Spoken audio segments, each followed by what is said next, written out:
स्वागत है आपका फिर से अपने स्टडी चैनल आरपीएससी जीके के अंदर, टारगेट आरपीएससी जीके के अंदर। मित्रों, आज हम रीट और सीटेट और जितने भी हमारे टीचर एजुकेशन वाले पेपर होते हैं, ठीक है, सिलेक्शन के लिए, उन सब में एक टॉपिक आता है साइकोलॉजी का। ठीक है, और साइकोलॉजी के क्वेश्चंस हमेशा हमारे दिमाग में रहते हैं, यार कहाँ से पढ़ें। ठीक है, सब्जेक्ट का क्वेश्चंस तो हम फिर भी तैयार कर लेते हैं, साइकोलॉजी के क्वेश्चंस कहाँ से तैयार करें जो ऑथेंटिक हों, जिनके डेटा सही हों। क्योंकि कई बार आपने देखा होगा, जैसे अभी 2020 का पेपर हुआ, उसमें कई क्वेश्चंस ऐसे थे कि आरपीएससी ने जो क्वेश्चन के आंसर हैं वो कुछ और माने हैं और जो गाइड्स होती हैं उसमें कुछ और दिए होते हैं। तो हम ऑथेंटिक डेटा कहाँ से लें? तो सबसे अच्छा ऑथेंटिक डेटा पढ़ने का तरीका होता है एनसीईआरटी बुक। ठीक है, अब यहाँ साइकोलॉजी मनोविज्ञान की एनसीईआरटी बुक हैं। ठीक है, 11th क्लास और 12th क्लास की। तो जितने भी चैप्टर हैं 11th क्लास की बुक के और 12th क्लास की बुक के, हम सारे चैप्टर्स जो हैं अपने इन वीडियो में कवर करेंगे। आज हम इस वीडियो सीरीज़ को शुरू कर रहे हैं जिसमें हम साइकोलॉजी की एनसीईआरटी 11th और 12th क्लास, ठीक है, सारे चैप्टर्स कंप्लीट करेंगे वन बाय वन। आज का जो वीडियो है वो फर्स्ट चैप्टर से रिलेटेड है, व्हाट इज़ साइकोलॉजी, यानी मनोविज्ञान क्या है। ठीक है मित्रों, आप देख रहे हैं स्क्रीन पे चैप्टर का नाम लिखा हुआ है मनोविज्ञान क्या है। अब हम इस अध्याय को पढ़ना शुरू करेंगे, और क्योंकि इस अध्याय में टोटल 21 पेज है मित्रों, तो ये वीडियो हमारा दो पार्ट में कवर होगा। आज हम पार्ट 1 करेंगे और नेक्स्ट टाइम हम पार्ट 2 करेंगे। तो देखिए, इस अध्याय में हम पढ़ने वाले क्या हैं, इस अध्याय की विषय वस्तु क्या है। सबसे पहले तो हम इंट्रोडक्शन लेंगे कि व्हाट इज़ साइकोलॉजी। ठीक है, इंट्रोडक्शन क्या है, उसके बाद इसके मतलब साइकोलॉजी है क्या, इसका विद्या शाखा के रूप में क्या है, प्राकृतिक विज्ञान यानी नेचुरल साइंस के रूप में हम बात करें तो ये क्या है, सामाजिक विज्ञान के रूप में क्या है, मन व व्यवहार की समझ क्या है। भाई, हमने अगर शुरू से आपने साइकोलॉजी पढ़ रखी हो थोड़ी बहुत ही, तो आपने देखा होगा सबसे पहले इसे आत्मा का विज्ञान कहा गया, फिर इसे मन का विज्ञान कहा गया, फिर इसे व्यवहार का विज्ञान कहा गया। ठीक है, तो ये सब चीज़ें इसके अंदर इंक्लूड होगी, एक पॉइंट टू पॉइंट हम पढ़ते जाएंगे। इसका विकास कैसे हुआ, इससे संबंधित जितनी भी रोचक घटनाएँ हैं, भारत में मनोविज्ञान का विकास कैसे हुआ, इसकी शाखाएं क्या हैं, अनुसंधान अनुप्रयोग क्या है, दैनंदिन जीवन में मनोविज्ञान क्या है। तो ये सारी चीज़ें हम इसमें देखेंगे मित्रों। शुरू करते हैं, ज़्यादा टाइम नहीं लेंगे। तो देखिए, सबसे पहले परिचय पे चलते हैं। देखिए, परिचय में मैं एक एक लाइन नहीं पढ़ाऊंगी, मैं सिंपल से आपको ये इंट्रोडक्शन दे रही हूँ कि जैसे परिचय में ये आ जाएगा कि आपके अध्यापक जो होते हैं, जैसे कि आप अध्यापक हैं, मनोविज्ञान क्या है, कक्षा में आप जाते हैं।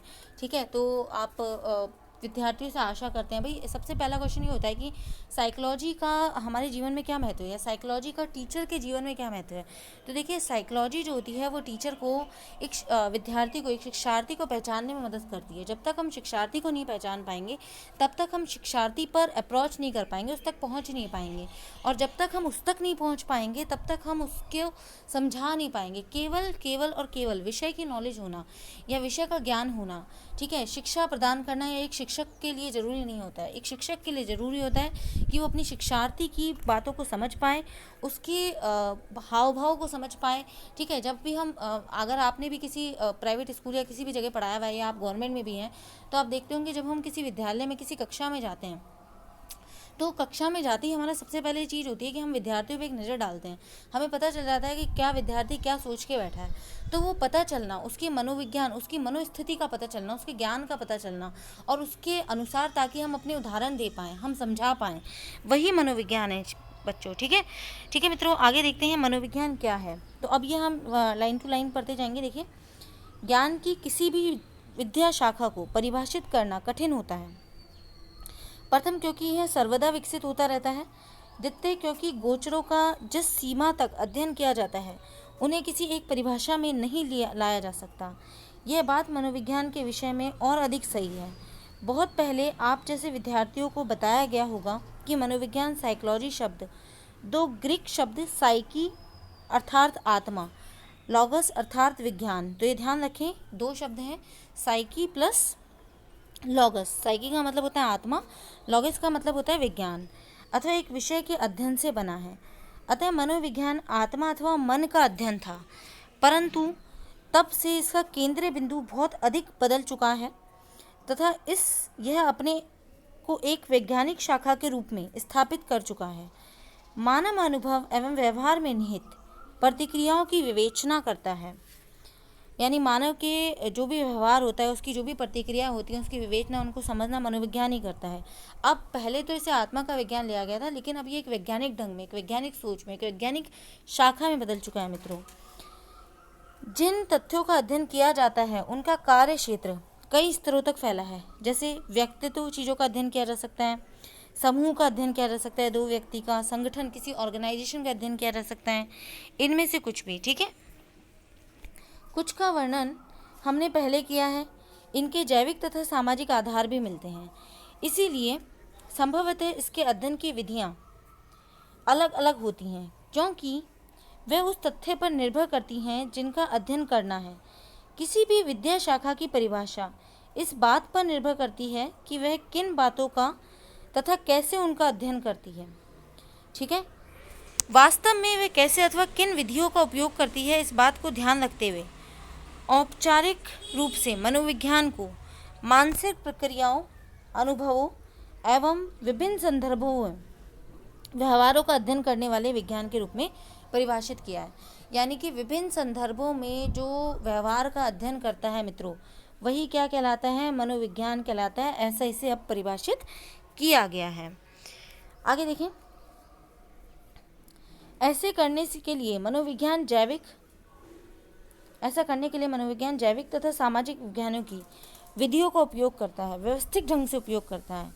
यह पद्धतों की अर्थात बताता है जिससे वे ज्ञान के रूप में संगठित किए जा सकें।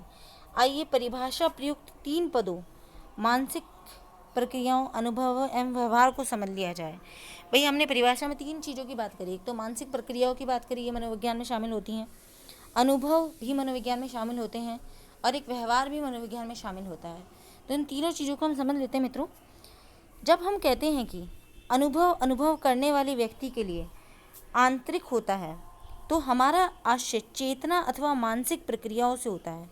देखिए, जब भी हम कहते हैं कि कोई भी अनुभव जो होता है वो अनुभव करने वाले व्यक्ति के लिए होता है, क्योंकि देखिए कोई भी अनुभव यानी कोई भी चीज़ होती है तो वो उसी व्यक्ति को होगा जिसने उस चीज़ को किया है, ठीक है, उसी के लिए होगा। तो जब हम ये बात कर रहे होते हैं तो हमारा मतलब होता है चेतना से, यानी कि मेंटल प्रोसेस से। इट मीन्स भाई मान लीजिए आज एक छोटा बच्चा है, उसने दिए में हाथ दिया, ठीक है, तो उसका हाथ जल जाएगा, ये उसका अनुभव है। अब वो कभी भी दिए को में हाथ नहीं देगा, वो उससे डरेगा। क्यों? क्योंकि उसने अनुभव किया इस चीज़ को। अब उसके माइंड में, उसकी चेतना में उसके लिए वैसी चीज़ बन चुकी है, एक मानसिक प्रक्रिया आ चुकी है, ठीक है। तो जब हम किसी बात को जानने या उसका स्मरण करने के लिए चिंतन करते हैं अथवा समस्या का समाधान करते हैं, तो हम मानसिक प्रक्रियाओं का उपयोग करते हैं, ठीक है। मस्तिष्क की क्रियाओं के स्तर पर ये मानसिक प्रक्रियाएं परिलक्षित होती हैं।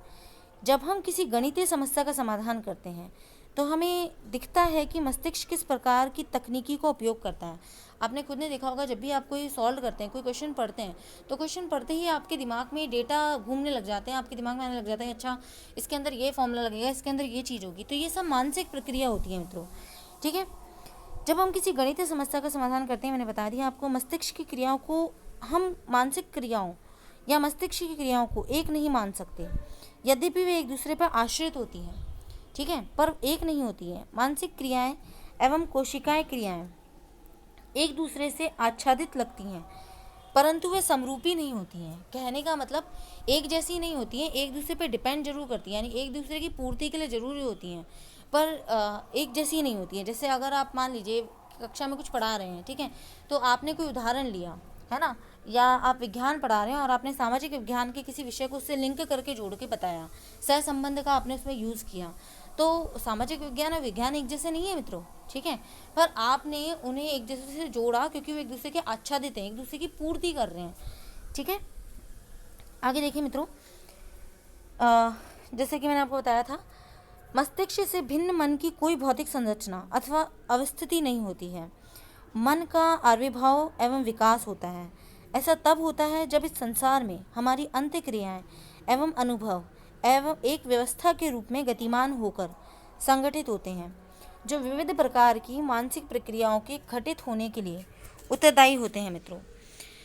मस्तिष्क की क्रियाएं इस बात का संकेत देती हैं कि हमारा मन कैसे कार्य करता है, ठीक है। इस बात का संकेत देती हैं कि हमारा मन कैसे कार्य करता है, परंतु हमारे अपने अनुभव एवं मानसिक प्रक्रियाओं की चेतना कोशिकीय अथवा मस्तिष्क की क्रियाओं से बहुत अधिक होती है। जब हम सोते हैं तब भी हमारी मानसिक क्रियाएं चलती रहती हैं, हम स्वप्न देखते हैं तब भी हमारी मानसिक क्रियाएं चलती रहती हैं। ठीक है मित्रों, सूचनाएं भी ग्रहण करते रहते हैं, जैसे दरवाजे का खटखटाया जाना हम सोते समय भी जान जाते हैं। कुछ मनोवैज्ञानिकों का मानना है कि हम सोते समय सीखते और स्मरण भी करते हैं, हम कई चीज़ें सीखते भी हैं। मनोवैज्ञानिक स्मरण करने, सीखने, जानने, प्रत्यक्षण करने एवं अनुभूतियों में रुचि लेते हैं। वे इन प्रक्रियाओं का अध्ययन यह जानने के लिए करते हैं कि हमारा मन कैसे कार्य करता है तथा हमारी सहायता करने के लिए करते हैं, जिससे हम अपनी मानसिक क्षमताओं को उपयोग एवं उनको अनुप्रयोग में सुधार कर सकें। देखिए, वैसे तो अपने समाज में किसी साइकेट्रिस्ट के पास जाना बहुत बुरा समझा जाता है, पर ये गलत बात नहीं होती है। अगर हम किसी पथ से भटक गए हैं या हमें ऐसा लग रहा है कि हम अपनी चीज़ों को नहीं समझ पा रहे हैं, तो हम साइकेट्रिस्ट के पास जाते हैं। और वो मनोवैज्ञानिक क्या करता है, हमारे मन की स्थिति को जानने के लिए कई प्रकार की चीज़ों का, कई प्रकार के उदाहरणों का, कई तरीके की चीज़ों का उपयोग करता है। ठीक है, ताकि वो हमारी मन की प्रक्रियाओं को समझ पाए और वो हमें अच्छी तरह से समझकर हमारे कार्यों की पूर्ति कर सके, हमारा निर्देशन कर सके, हमें उचित मार्ग दिखा सके। इसी तरीके के लिए, इसी चीज़ के लिए शिक्षकों के लिए भी मनोविज्ञान बहुत ज़रूरी होता है मित्रों। ठीक है, आगे देखें। मनोविज्ञान लोगों के अनुभवों, एक्सपीरियंस का भी अध्ययन करते हैं। अनुभव स्वभाव से आत्मपरक होते हैं।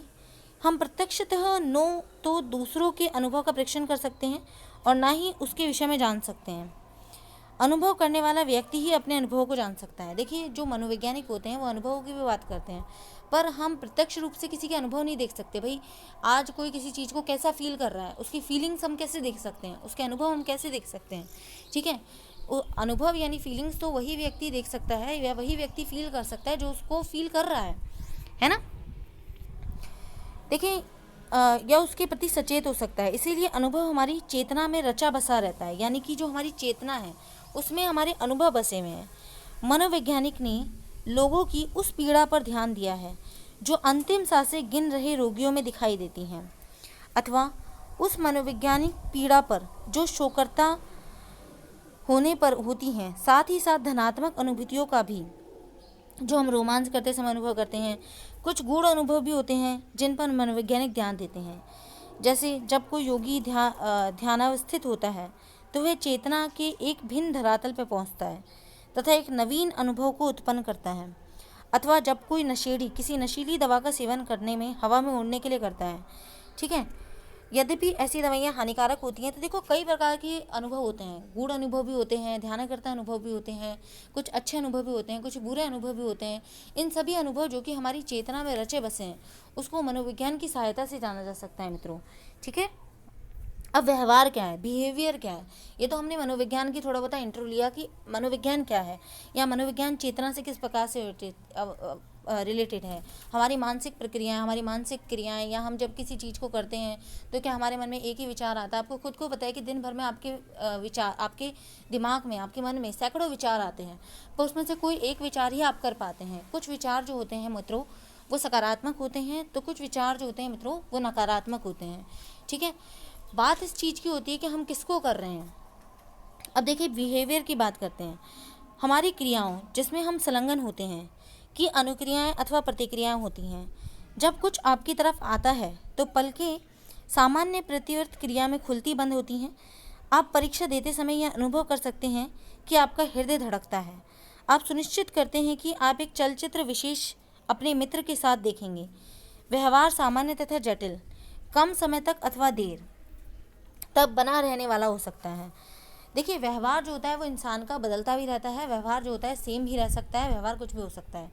व्यवहार जो होता है वो एक्चुअली व्यक्ति की क्रियाओं से उसके अंदर संलग्न रहता है।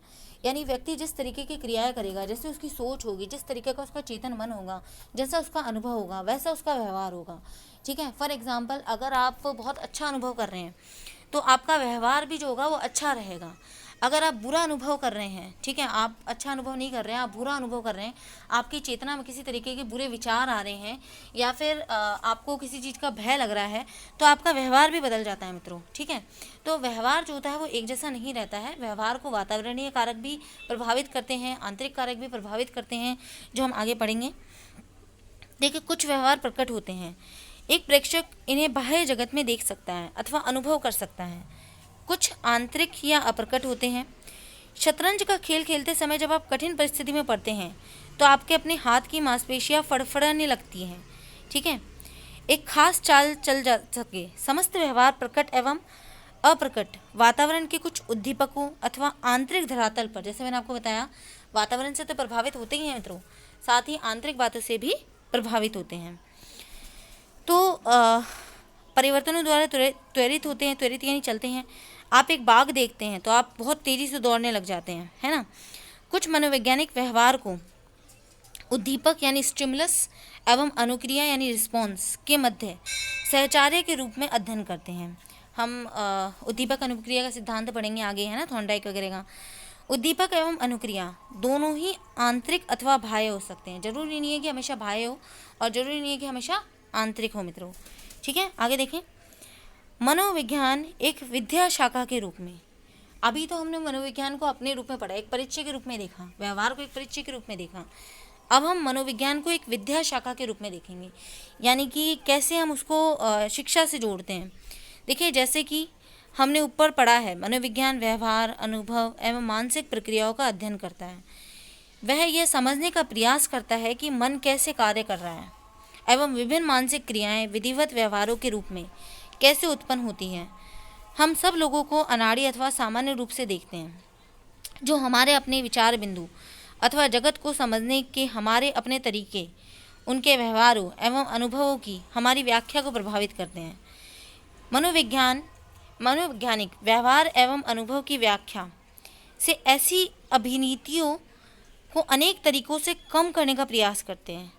कुछ मनोवैज्ञानिक अपने विश्लेषण को वैज्ञानिक एवं वस्तुनिष्ठ बनाकर ऐसा करते हैं।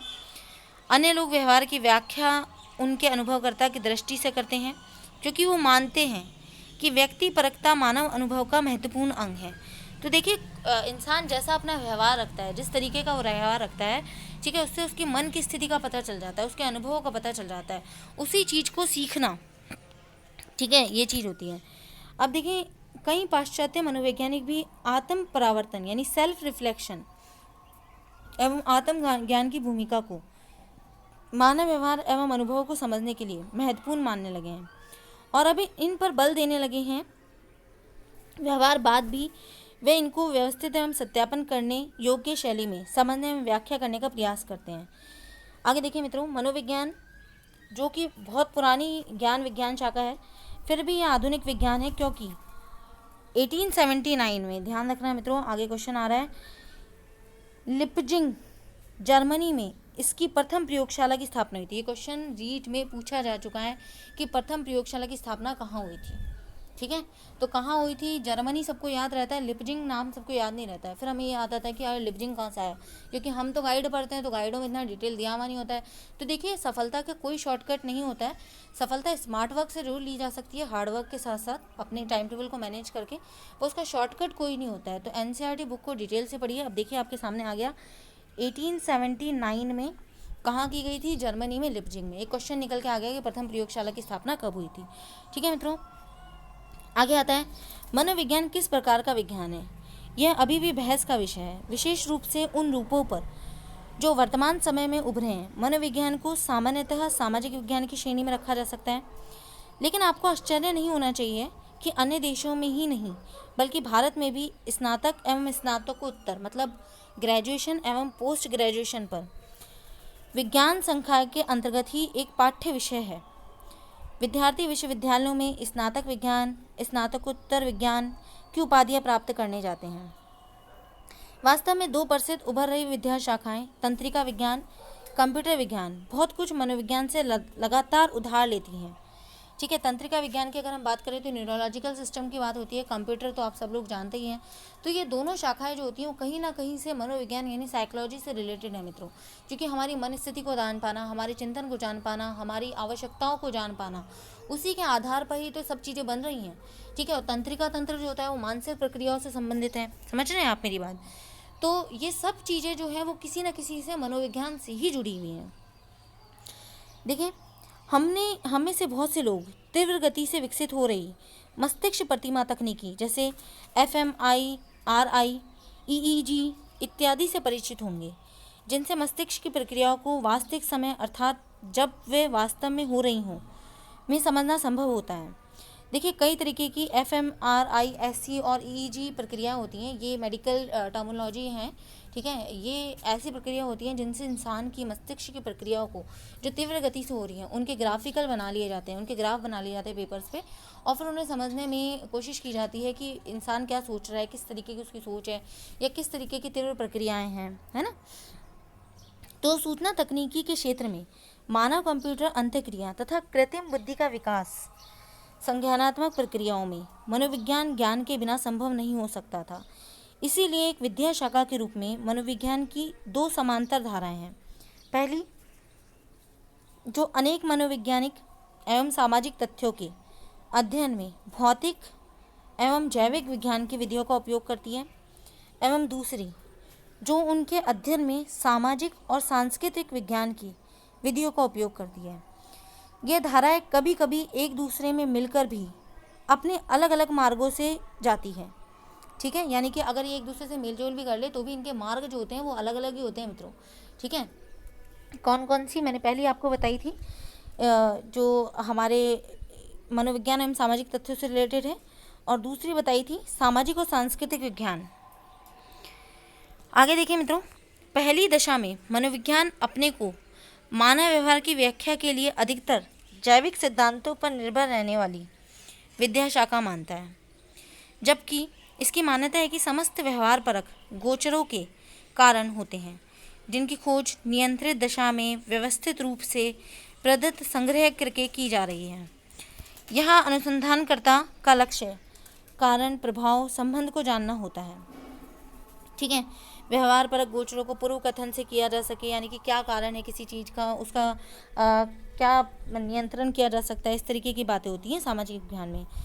दूसरी ओर सामाजिक विज्ञान के रूप में मनोविज्ञान इस बात पर ध्यान देता है कि व्यवहार परक गोचरों की व्याख्या अंतःक्रिया के रूप में किस प्रकार की जा सकती है। यह अंतःक्रिया व्यक्ति या उसके सामाजिक सांस्कृतिक संदर्भों में घटित होती है। ठीक है।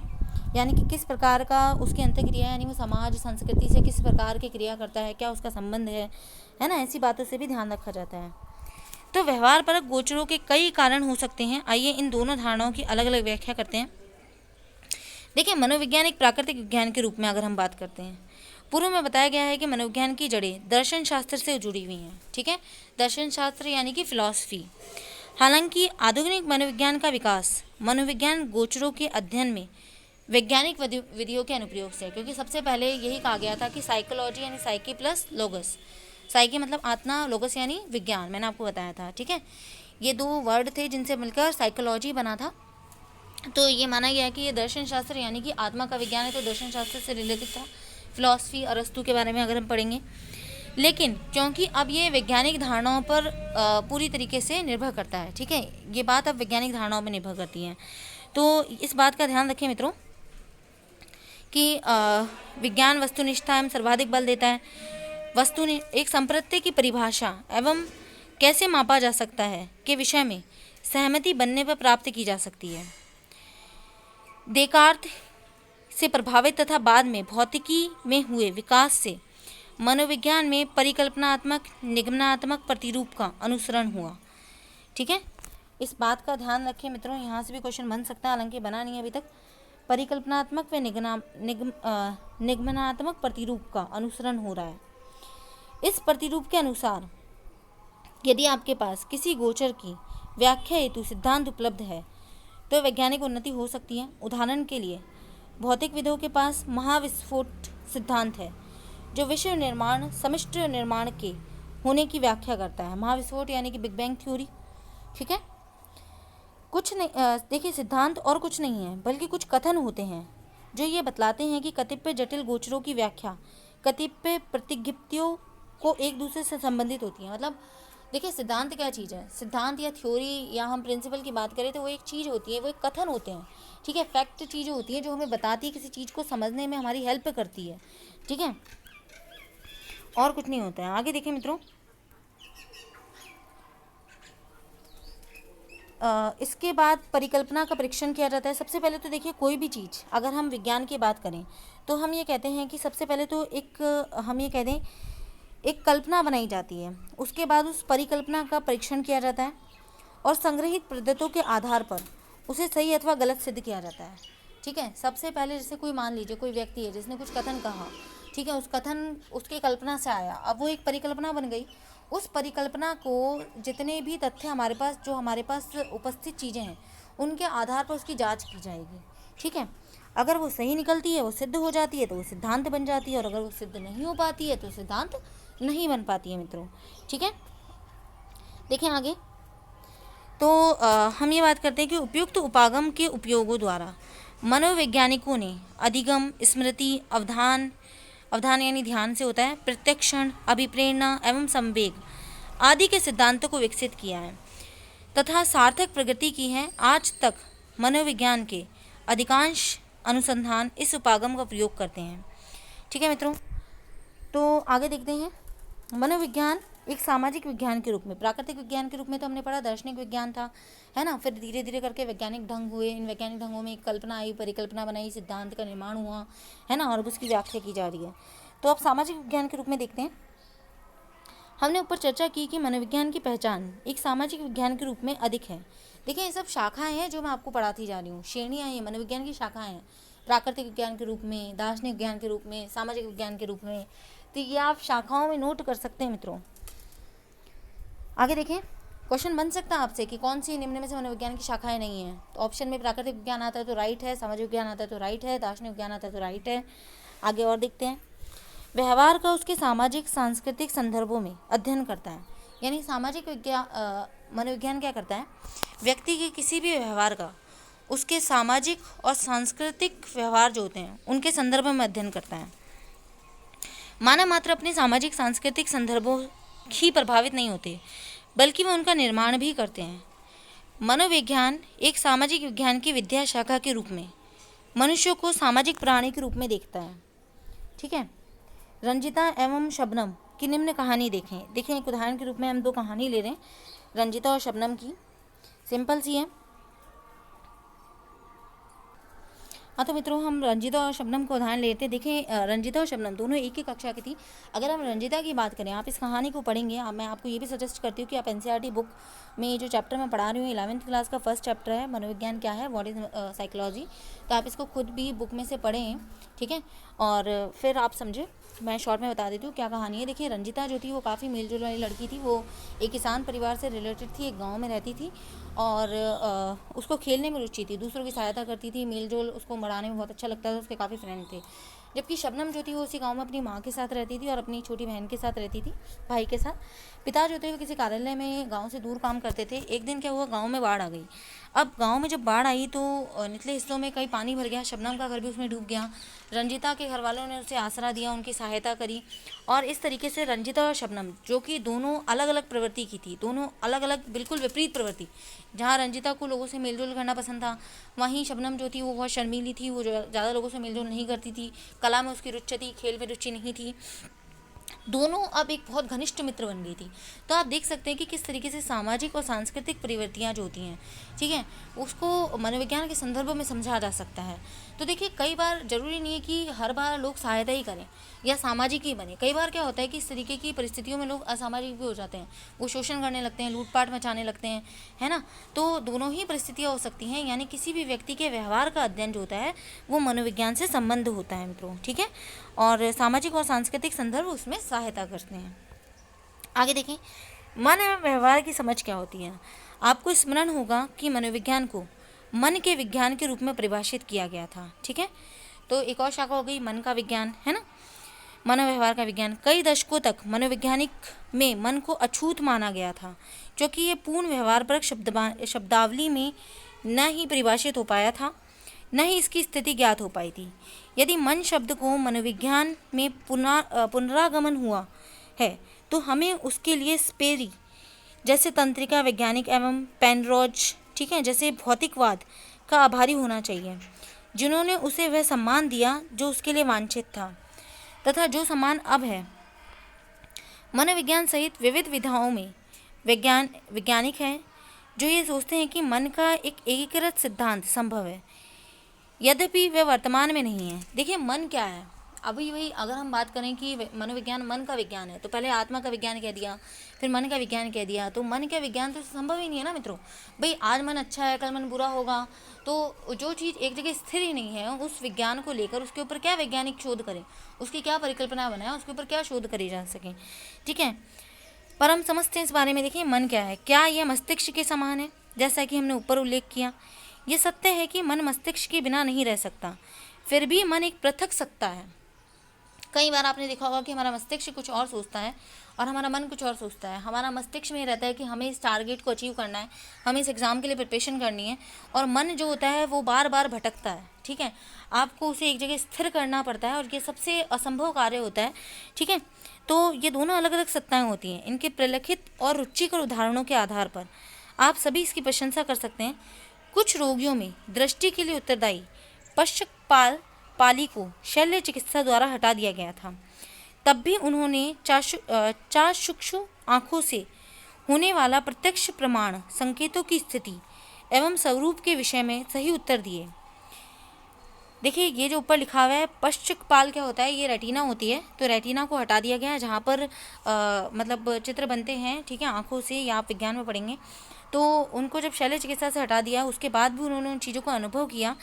इसी प्रकार एक अनाड़ी खिलाड़ी मोटरसाइकिल दुर्घटना में अपनी भौं गंवा बैठा, परंतु भौं का अनुभव वह बराबर करता रहा तथा उसकी गति का भी अनुभव करता रहा। जब उसे काफ़ी दी गई तो उसकी छायाभासी भौं काफ़ी के कब तक पहुंची, और जब किसी ने कप हटा दिया तो उसने विरोध किया। तंत्रिका वैज्ञानिकों द्वारा और भी बहुत से उदाहरण दिए गए हैं। एक व्यक्ति जिसे एक दुर्घटना में मस्तिष्क आघात हो जाता है, ठीक है, जब वह अस्पताल से घर लौट आया तो उसने बताया कि उसके अभिभावक प्रतिरूपों द्वारा बदल दिए गए हैं, वे पाखंडी हैं। ऐसी प्रत्येक घटना में व्यक्ति मस्तिष्क के किसी भाग की क्षतिग्रस्तता का शिकार हुआ था, परंतु उसका मन बिल्कुल ठीक ठाक था। यानी कि हम मस्तिष्क को पूरी तरीके से मन नहीं मान सकते, ये दोनों समरूप नहीं है, दोनों अलग अलग सत्ता है मित्रों, ठीक है। तो परंतु उसका मन बिल्कुल ठीक ठाक था, है ना। वैज्ञानिक ये मानते हैं कि मन एवं शरीर में कोई संबंध नहीं है और वे एक दूसरे के समानांतर हैं। भावपरक तंत्रिका विज्ञान में आधुनिक अध्ययनों से ज्ञात हुआ है कि मन एवं व्यवहार में संबंध है। यह दर्शाया गया है कि धनात्मक चाक्षुषीय तकनीकों तथा धनात्मक संवेगों की अनुभूति द्वारा शारीरिक प्रक्रियाओं में सार्थक परिवर्तन लाया जा सकता है। ऑर्नेश ने अपने रोगियों पर किए गए अनेक अध्ययनों में यह दिखाया है। इन अध्ययनों में जिस व्यक्ति की धमनियों में रुकावट थी, उसे यह अनुभव कराया गया कि उसकी अवरुद्ध धमनियों में रक्त प्रवाह हो रहा है। कुछ समय तक इसका अभ्यास करने के बाद इन रोगियों को सार्थक रूप से आराम हुआ, क्योंकि धमनियों की अवरुद्धता कम हो गई। मानसिक प्रतिमा उदय अर्थात किसी व्यक्ति द्वारा मन में प्रतिमा उत्पन्न करने से भयग्रस्तता, वस्तुओं एवं परिस्थितियों में आतंकित भय के कई रूपों का निदान किया गया है। एक नई विद्या शाखा जिसे मनस्तंत्रीय रोग प्रतिरोध विज्ञान कहा जाता है, विकसित हो रही है। देखिए मित्रों, सीधी सी बात ये होती है कि अगर हम धनात्मक विचारधारा रखते हैं तो धनात्मक विचारधारा के द्वारा हमारे मन में एक प्रतिमा का निर्माण हो जाता है और हमारा मस्तिष्क जो होता है वो धनात्मक संवेगों का संवहन करता है। और जब धनात्मक संवेग जो होते हैं हमारी पूरी शरीर व नाड़ी तंत्र में संवहित होते हैं, तो इसे चिकित्सा विज्ञान ने भी माना है कि उसके द्वारा अनेक से अनेक बड़े से बड़े रोग जो होते हैं उनको भी सही किया जा सकता है, ठीक है। ऑर्निश ने भी क्या किया, ऑर्निश एक चिकित्सक थे, उन्होंने अपने रोगियों पर इस तरीके के कार्य किए, ठीक है, और उनको काफ़ी सफलतापूर्वक जो परिणाम इसके दिखाई दिए। तो मित्रों, मैं भी आपको ये सजेस्ट करूँगी, अगर आपको सेलेक्ट होना है रीट में किसी भी टीचिंग एग्ज़ाम में, तो आज से ही आपको आप ऐसा मान लीजिए कि आप उसमें सेलेक्ट हो चुके हैं, आप ऐसा व्यवहार करिए, तो आपके मन में वैसी स्फूर्ति आएगी, आप धनात्मक विचारों से पूरी तरह से भर जाएंगे और निश्चित ही आपको सफलता प्राप्त हो जाएगी मित्रों। ठीक है, आगे देखें, मनोविज्ञान विद्या शाखा की प्रसिद्ध धारणाएं। अभी तक हमने शाखाएं देखी, सामाजिक विज्ञान, सांस्कृतिक विज्ञान, प्राकृतिक विज्ञान, दार्शनिक विज्ञान, मन का विज्ञान, मनोव्यवहार का विज्ञान, है ना। तो ये इसकी सब श्रेणियां थी, आप लिख लें एक जगह। मनोविज्ञान की श्रेणियां क्या है? सामाजिक विज्ञान है, प्राकृतिक विज्ञान है, दार्शनिक विज्ञान है, ठीक है, मनोव्यवहार का विज्ञान है ना। अब हम बात करते हैं मनोविज्ञान की प्रसिद्ध शाखाएं क्या हैं। देखिए, हम पहले भी बता चुके हैं कि प्रतिदिन हम सभी लोग एक मनोवैज्ञानिक की तरह कार्य करते हैं। हम ये जानने का प्रयास करते हैं कि कोई व्यक्ति जिस रूप से व्यवहार कर रहा है वह वैसा क्यों कर रहा है, और उसको तैयार व्याख्यान देते हैं। मात्र यही नहीं, हमने से सभी ने मानव व्यवहार के अपने अपने सिद्धांत बनाए हैं। यदि हम किसी कार्यकर्ता से चाहते हैं कि वह अपने विगत कार्यों से अच्छा कार्य करे, तो हम जानते हैं कि हमें उसे उत्साहित करना पड़ेगा। आपको संभवतः छड़ी का प्रयोग करना पड़ेगा। भाई देखिए, अगर आप एक टीचर हैं, आप क्लास में जाते हैं, तो आपको सिद्धांतों का पालन करते हैं, आपको अपने शिक्षार्थियों से कार्य करवाना है, तो आप कई सिद्धांत काम मिलेंगे। आप उनको प्रोत्साहित करेंगे, आप उनको दंड देंगे, आप उनको डराएंगे, या डराना तो अब है नहीं, ठीक है। RT एक्ट 2009 में 17 धारा के अकॉर्डिंग इसको हटा दिया गया है, ठीक है। आपने पढ़ा होगा, मैंने RT एक्ट 2009 का वीडियो ऑलरेडी अपलोड कर दिया है। अगर आपने नहीं देखा है तो पुरानी वीडियोज़ को देख लीजिएगा मित्रों, ठीक है। तो देखिए मित्रों कि कुछ भी, यानी हम किसी भी व्यवहार को कराने के लिए हम अपने कई फंडे यूज़ में लेते हैं। तो किसी व्यक्ति के व्यवहार को समझना और उसमें व्यवहार में परिवर्तन करना, उसको कुछ सिखाना, ठीक है। तो हम सब एक मनोवैज्ञानिक की तरह कार्य करते हैं प्रतिदिन, और अपने कुछ सिद्धांत लेके चलते हैं, ठीक है। देखिए मित्रों, नेक्स्ट मैं आपको बता रही हूँ दूसरी बात, दूरी या हृदय प्रेम प्रगाढ़ दोनों बयान। देखिए, एक बात हम करते हैं, दृष्टि ओझल मन ओझल। देखिए, अगर हम किसी चीज़ से दृष्टि हटाने तो हमारा मन भी उस चीज़ से ओझल हो जाए, ऐसा नहीं हो सकता। मैंने ऊपर ही आपको बताया था, है ना। तो देखिए, बहुत सी चीज़ें होती हैं जो मनोविज्ञान से रिलेटेड हैं। अब हम यहाँ देखते हैं, मनोविज्ञान द्वारा उत्पादित वैज्ञानिक ज्ञान सामान्य बोध के प्राय विरुद्ध होता है। इसका एक उदाहरण डवेक का एक अध्ययन है। डवेक जो थे, उन्होंने एक अध्ययन किया था। देखें, गाइडों में नहीं मिलता है, यहाँ है। तो क्या था ये अध्ययन? देखें, यह अध्ययन उन बच्चों से संबंधित है जो कठिन समस्या आने अथवा अनुत्तीर्ण होने पर सरलता से छोड़ देते हैं। उसने सोचा कि उनकी सहायता कैसे की जा सके।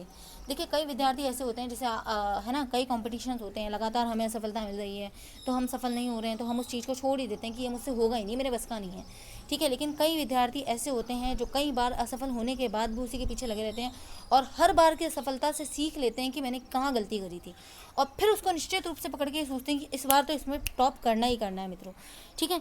तो डवेक ने क्या किया, ऐसे विद्यार्थियों पर अध्ययन किया जो उम्मीद छोड़ देते हैं। सामान्य बोध के अनुसार हमें उन्हें सरल प्रश्न देना चाहिए जिससे उनके अनुत्तीर्ण होने की दर घट सके। तो पहले तो उन्हें सरल चीज़ों की प्रैक्टिस करवाई जाए, है ना, फिर धीरे धीरे उनके सामने कठिन लाया जाए जिससे उनमें विश्वास बढ़ सके। इसके बाद ही उन्हें कठिन समस्याएं देनी चाहिए जिनको वो अपने नए विश्वास के साथ हल कर सकेंगे। डवेक ने इसका परीक्षण किया। उसने विद्यार्थियों के 2 समूहों को लिया जिन्हें गणित के प्रश्नों को हल करने के लिए 25 दिनों तक प्रशिक्षण दिया गया था। प्रथम समूह को सरल समस्याएं दी गई थी जो वे सहजतापूर्वक हल करने में सक्षम थे। द्वितीय समूह को जटिल एवं सरल दोनों ही प्रकार की समस्याएं दी गई थी। स्पष्टतः वे जटिल समस्याओं को हल नहीं कर सके। जब कभी ऐसा हुआ तो डवेक ने विद्यार्थियों से कहा कि वे समस्याओं को इसलिए नहीं हल कर पाए क्योंकि उन्होंने कठिन प्रयास नहीं किए थे। तो देखिए, सरल चीज़ को पाने के लिए सरल प्रयास होते हैं और कठिन चीज़ों को पाने के लिए कठिन प्रयास होते हैं। ये हमारे से भी रिलेटेड है मित्रों। आज आपको बताया, प्रतियोगिता का दौर है, आपके एक पोस्ट के लिए कम से कम 100 या 200 लोग भाग रहे होते हैं। तो जब तक आप कठिन प्रयास नहीं करेंगे, आप सरल प्रयास से समस्या को समाधान नहीं कर पाएंगे, ठीक है। तो देखें, दोनों समूह की समस्याओं का एक नया सेट दिया। जो हमेशा सफल हुए थे क्योंकि उन्हें सरल समस्याएं दी गई थी, वह असफल होने पर बहुत जल्दी पलायन कर गए, तुलना में जिन्होंने सफलता और असफलता दोनों को देखा था तथा जिन्हें यह बताया गया था कि असफलता का कारण प्रयास की कमी रही है। तो देखिए मित्रों, हमेशा अपने विद्यार्थियों को सरल समस्याएं ना दें, उन्हें सरल के साथ कुछ जटिल समस्याएं भी दें, ताकि और उन्हें ये अनुभव कराएं कि उनकी असफलता का कारण क्या रहा, किस तरीके का उन्हें प्रयास करना चाहिए, जटिल प्रयास किस तरीके से करना चाहिए, ताकि वो अपने जीवन में आने वाली असफलताओं से डर कर भागे नहीं। अन्य बहुत सी सामान्य भूत धारणाएं हैं जिन्हें आप सत्य नहीं पाएंगे। कभी कुछ ही समय पूर्व कुछ संस्कृतियों के लोगों का विश्वास था कि पुरुष महिलाओं से अधिक बुद्धिमान होते हैं। ये गलत बात है, ये लिंग धारणा है। देखिए, अथवा पुरुषों की तुलना में महिलाएं अधिक दुर्घटनाएं करती हैं। अनुभवैक अध्ययनों से ज्ञात हुआ कि ये दोनों धारणाएं गलत हैं। सामान्य बोध ये भी बताता है कि यदि किसी व्यक्ति से अधिक श्रोताओं के समक्ष अपनी बात करने को कहा जाए तो उसका निष्पादन सर्वोत्तम नहीं होता है, क्योंकि उसके मन में एक अलग धारणा बन जाती है ना। तो मनोवैज्ञानिक अध्ययनों से पता चलता है कि यदि आपने अच्छा अभ्यास किया है तो वास्तव में आप अच्छा निष्पादन कर सकेंगे, क्योंकि अधिक श्रोताओं के रहने से आपका निष्पादन बढ़ेगा। ये आशा है कि जैसे जैसे आप इस पाठ्य पुस्तक को पढ़ते जाएंगे, आप में अनेक विश्वास एवं मानव व्यवहार की समझ प्रवर्तित होती जाएगी। एक तरीके से मनोविज्ञान है क्या? मानव व्यवहार की समझ है मित्रों, ठीक है। और इस समझ को समझना एक शिक्षक के लिए बहुत ज़रूरी है, क्योंकि जब तक हम मानव व्यवहार को नहीं समझ पाएंगे, हम अपने कक्षा में उपस्थित शिक्षार्थियों या बालकों के व्यवहार को नहीं समझ पाएंगे, और व्यवहार को नहीं समझ पाएंगे तो हम उन तक अप्रोच नहीं कर पाएंगे। तो ठीक है मित्रों, आज हमने 7 पेज पढ़े हैं, टोटल 21 पेज हैं। होप इसके 3 वीडियो बनेंगे। ये पार्ट 1 था। आप इसको अच्छी तरीके से सुने, 2-3 बार सुने, अपने नोट्स बनाते जाएं इसके साथ साथ। और आपकी कोई भी प्रॉब्लम हो कमेंट बॉक्स में लिखें, पुराने वीडियोस को देख लें, लाइक करें और सब्सक्राइब कर लें, ताकि आपको नए वीडियो का नोटिफिकेशन मिलता रहेगा। और शेयर करें अपने मित्रों के साथ ज़्यादा से ज़्यादा। ठीक है मित्रों, धन्यवाद।